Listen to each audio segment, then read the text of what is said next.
தமிழகத்தில் தவிக தலைவர் விஜய் தலைமையிலான கூட்டணி ஆட்சி அமைந்ததில் இருந்து அரசியல் களம் அனல் பறக்கிறது. ஒரு பக்கம் அதிமுகவின் எம்எல்ஏக்களும் முன்னணி முகங்களாக இருப்பவர்களும் கொத்து கொத்தாக ராஜினாமா செய்துவிட்டு தவிகவில் சேர்கின்றனர். தவிகவினர் குதிரை பேரம் நடத்தி தங்கள் எம்எல்ஏக்களை இழுப்பதாக அதிமுக குற்றம் சாட்டி வருகிறது. இன்னொரு பக்கம் தவிக எம்எல்ஏக்களிடம் திமுக குதிரை பேரம் நடத்தியதாக கூறி வழக்கு பதிவு செய்து அதிரடி காட்டியிருக்கிறது போலீஸ். திமுகவின் முக்கிய புள்ளியாக இருக்கும் எம்எல்ஏ செந்தில் பாலாஜி மற்றும் அவரது தம்பியை இந்த வழக்கில் தேடி வருகின்றனர். இப்படி குதிரை பேரம் டாபிக் தமிழகத்தில் புயலை கிளப்பியிருக்கும் நிலையில் தவிகவுக்கு எதிராக திமுக, அதிமுக, பாரதிய ஜனதா ஒரே புள்ளியில் இணைந்து மேலும் பரபரப்பை எகிற வைத்துள்ளன. அதாவது தவிக குதிரை பேரம் நடத்துவதாகவும் சட்டவிரோதமாக ஆட்சி செய்வதாகவும் புகார் கூறி ஒரே நாளில் அடுத்தடுத்து திமுக, அதிமுக, பாரதிய ஜனதா கவர்னர் அர்லேகரிடம் மனு கொடுத்திருப்பது அரசியல் களத்தில் முக்கியத்துவம் பெற்றுள்ளது. தவிகவினர் நடத்துவது பக்கா குதிரை பேரம். காலியான தொகுதிகளில் இடைத்தேர்தல் நடத்த முடியாது. ராஜினாமா செய்த அதிமுகவிலிருந்து விலகிய 6 பேரும் மீண்டும் அந்த தொகுதிகளில் போட்டியிட சட்டத்தில் இடமில்லை என்று கவர்னரை சந்தித்து புகார் கொடுத்த அதிமுகவினர் கூறினர். இந்த கட்சி தாவிய இந்த 6 பேரும் அரசியலும் சட்டத்தை கேலி கூத்தாக்கி கட்சி தாவிய 6 பேரும் அங்கு தேர்தலில் போட்டியிடுவாங்க. ஒண்ணு அப்படி இல்லைன்னா அங்கு தவிக தன்னுடைய வேட்பாளர்களை நிறுத்தும். அப்படின்னா அரசியலும் சட்டமும் 10வது அட்டவணைன்னு ஒண்ணு எதுக்கு இருக்கு? அப்போ அது கிளியர் வேகன்சி இல்ல. இந்த 6 தொகுதிகளும் கிளியர் வேகன்சி இல்ல. வேகன்சிங்கிறது ஒருவர் சட்டமன்ற உறுப்பினர் நோய்வாய்ப்பட்டு மரணம் அடைந்து விட்டாலோ, அகாலமாக காலமாகி விட்டாலோ, அல்லது தவிர்க்க முடியாத ஒரு சூழ்நிலைகளில அவர் எம்எல்ஏ பதவியை டிஸ்குவாலிபிகேஷன் போன்ற விஷயங்கள்ல காலி ஆயிட்டாலோ அந்த இடத்துல தேர்வு வரலாம். அது பேர் தான் கிளியர் வேகன்சி. அப்போ சஸ்பீஷியஸ் வேகன்சி அப்படின்னு சொல்றாங்கல்ல, சர்ச்சைக்குரிய வகையில் காலியான இடத்துல தேர்தல் நடத்தக்கூடாது அப்படிங்கிறது எங்களுடைய நிலைப்பாடு. இது தொடர்பா நாங்க சென்னை உயர்நீதிமன்றத்தில் ஏற்கனவே ஒரு வழக்கு தொடர்ந்து அது வர 13ஆம் தேதி விசாரணைக்கு வருது.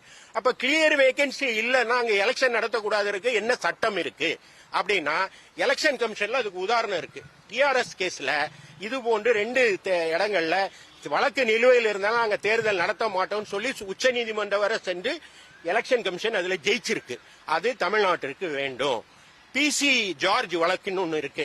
அந்த வழக்குல இதே மாதிரிதான் முகமது ஃபைசல் அப்படின்னு சொல்லி லட்சத்தீவு எம்பி வழக்குலையும் அவசரமாக விசாரணை நிலுவையில் இருக்கும் போது அங்கு தேர்தல் நடத்தக்கூடாதுங்கிறது உச்ச நீதிமன்றத்தினுடைய தீர்ப்பு. எங்கெல்லாம் சட்டம் இல்லையோ அங்கெல்லாம் நீதிமன்ற தீர்ப்புகள் பேசும், வழிகாட்டும். அப்ப உச்ச நீதிமன்ற தீர்ப்பின் படி அங்கு தேர்தல் நடத்தக்கூடாதுன்னு ஒரு கம்ப்ளைண்ட் கொடுத்திருக்கோம், ரெப்ரசன்டேஷன் கொடுத்திருக்கோம். Not to notify the election R conducting the election இன் 6 தொகுதிகள்ல, அந்த சம்பந்தப்பட்ட 6 தொகுதியில. ஆலிமலை விஜயபாஸ்கர் அவர் ஏற்கனவே ஆரம்பத்துல இருந்தே தவறு. அவர் கொரோனா லெட்டர் வேற கொடுத்தாரு, தானே கொரோனான்னு. அப்போ இவ்வளவு பண்ண ஒருவர் ஆன்டி டிஃபெக்ஷன் லா 10 ஷெட்யூலுக்கு எதிராக செயல்பட்ட ஒருவர் தன்னை அந்த சட்டத்தின் பிடியிலிருந்து தப்பிக்கொள்ள ஒரு கடிதத்தை போல கொடுத்துட்டு அப்போ எல்லார் கண்ணிலையும் மண்ணை தூவி இந்திய அரசியலமைப்பு சட்டத்திற்கு கண்ணிலையும் மண்ணை தூவிட்டு இன்னைக்கு ஒரு கட்சியில போய் சேர்றார். சேர்ந்தா அவர் மேலேயும் ஆன்டி டிஃபெக்ஷன் லா வரும், இன்னும் வரும். கம்ப்ளைண்ட வாபஸ் வாங்கிட்டதுனால முடியாது. அவர் ஏற்கனவே மன்னிச்சுட்டேன்னு சொன்னதுனால முடியாது. அவருடைய நடவடிக்கை இதுக்கு ஜி விஸ்வநாதன் வழக்குன்னு ஒண்ணு இருக்கு.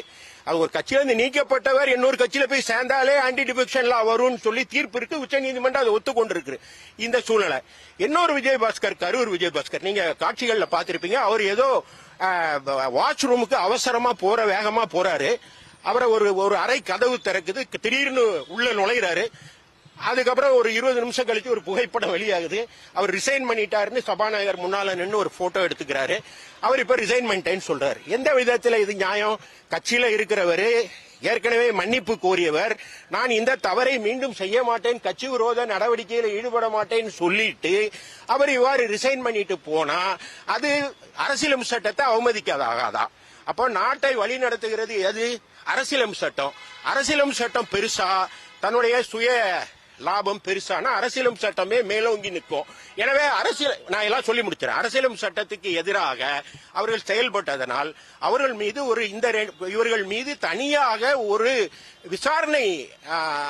விசாரணை ஒன்றை எலெக்ஷன் கமிஷன் நடத்தும். மேதகு ஆளுநர் அவர்களை நேரடியாக சந்தித்து ஏற்கனவே மேதகு ஆளுநர் அவரிடத்திலே கொடுக்கப்பட்ட புகார் மனுவின் மீதும் ஏற்கனவே சட்டப்பேரவை தலைவரிடத்திலே கொடுக்கப்பட்ட மனுவின் மீது இதுவரை எந்தவிதமான நடவடிக்கையும் எடுக்காததை கண்டித்தும் மேதகு ஆளுநர்களை நேரடியாக சந்தித்து ஏற்கனவே அனைத்திந்திய அண்ணா திராவிட முன்னேற்றக் கழகத்தின் சார்பிலே எங்களால் கொடுக்கப்பட்ட புகார் மனுவின் மீது விரைந்து நடவடிக்கை எடுக்க வேண்டும் என்பதை வலியுறுத்தி இன்றைக்கு நானும் மரியாதைக்குரிய நாடாளுமன்ற மேலவை உறுப்பினர் அண்ணன் இன்பதுரை அவர்களும் மேதகு ஆளுநரிடத்திலே வலியுறுத்தி மீண்டும் அண்ணன் எடப்பாடியாருடைய அறிவுறுத்தலின் அடிப்படையில் மீண்டும் ஒரு புகார் மனுவை இன்றைக்கு தந்திருக்கிறோம்.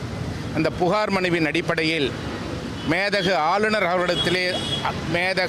ஆளுநர் அவர்களுக்கு இருக்கின்ற அதிகாரத்தின் அடிப்படையில் நாங்கள் கொடுத்த மனுவின் மீது உடனடியாக நடவடிக்கை எடுக்க வேண்டும் என்று வலியுறுத்தியிருக்கிறோம்.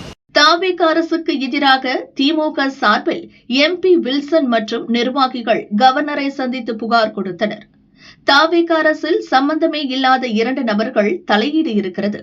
குறிப்பாக அமைச்சரவை கூட்டம் உள்ளிட்ட உயர்மட்ட கூட்டங்களில் ஜெகதீஷ் விஷ்ணு ரெட்டி ஆகிய 2 பேர் பங்கேற்பது தாவேக அரசின் அதிகார துஷ்பிரயோகம் என்று திமுக புகார் செய்தது.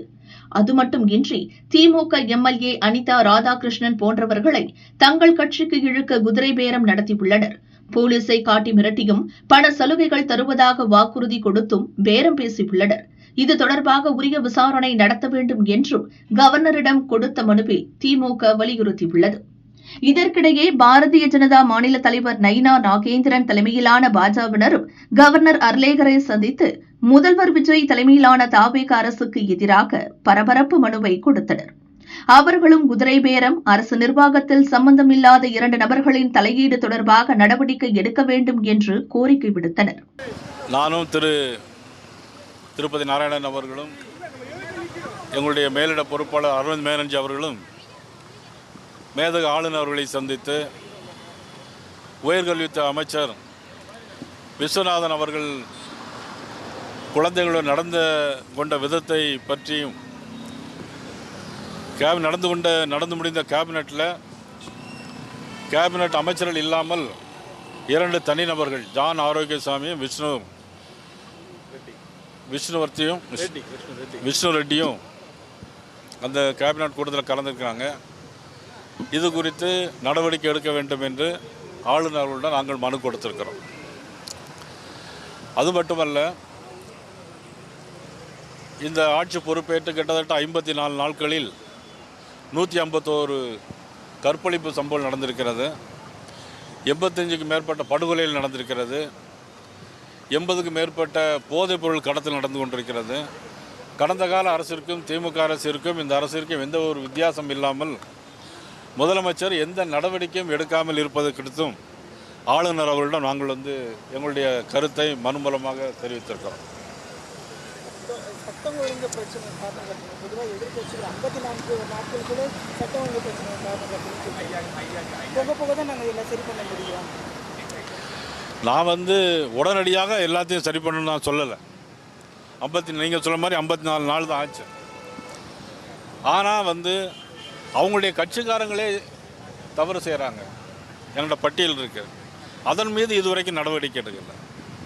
அவங்க கட்சியை சேர்ந்தவங்களே பஸ் ஸ்டாண்டில் போகும்போது தாவேக பொறுப்பில் உள்ளவங்க பெண்களிடம் கேலி செய்வது போன்ற நிறைய குற்றங்கள், பெரம்பூரில் ரோட்டில் நடந்து போகும்போது கும்மிடிப்பூண்டில் நடந்த 3 வயசு குழந்தைங்க நடந்த சம்பவம், தொடர்ந்து இந்த அரசு என்ன செய்திருக்கிறது, என்ன நடவடிக்கை எடுத்திருக்காங்க. நீங்கள் எதுக்கு எடுத்தாலும் வெள்ளை அறிக்கை கொடுக்குறாங்கல்ல, இதுக்கு என்ன அறிக்கை கொடுத்துருக்குறாங்க? இத்தனை சம்பவங்கள் நடந்திருக்கு, இவ்வளோ கொலைகள் நடந்திருக்கு, இவ்வளோ போதைப்பொருள் கடத்தல் நடந்திருக்கு, நாங்கள் என்ன நடவடிக்கை எடுத்திருக்கிறோம் அப்படிங்கிற ஒரு நடவடிக்கையை அவங்க தெரிவிக்கணும்ல. அதுதான் நாங்கள் கேட்குறோம்.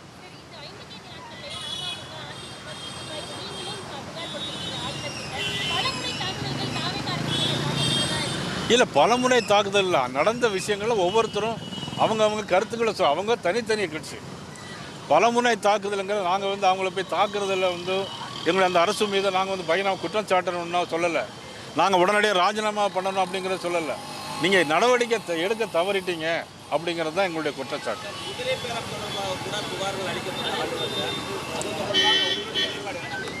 அது என்ன சந்தேகம் இருக்குது உங்களுக்கு? அதாவது ஆட்சி பொறுப்பை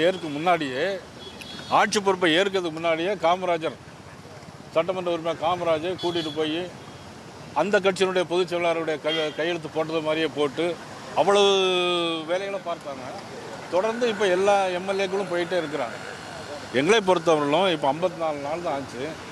ஒரு இடைத்தேர்தல் 6 மாதத்தில் இடைத்தேர்தல் வர வேண்டிய அவசியம் கிடையாது, அவசியமே இல்லை.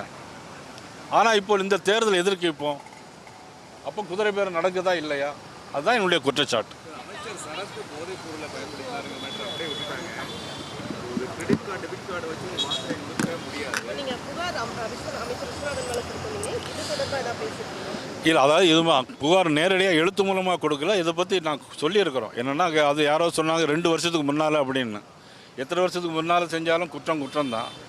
ஆனால் ஒரு அமைச்சராக கூடியவங்க அது மட்டும் நிறைய பேர் சொல்லிகிட்டே இருக்காங்க. இன்றைக்கி அமைச்சர்கள் பார்த்தீங்கன்னா எல்லார் மேலேயும் குற்றச்சாட்டு இருக்குது.